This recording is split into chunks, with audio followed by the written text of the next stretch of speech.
जी। माननीय योगी जी के मंत्रिमंडल में आज 7 नए मंत्री शामिल किए गए हैं।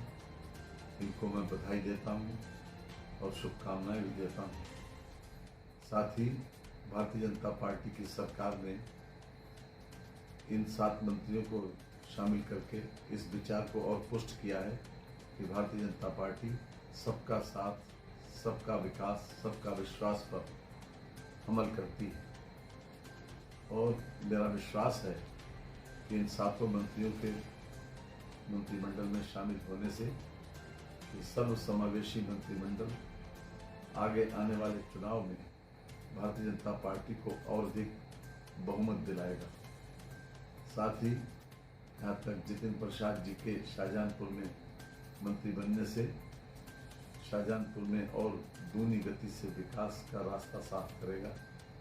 तो मैं उनको भी हृदय से बधाई देता हूँ और शुभकामनाएं।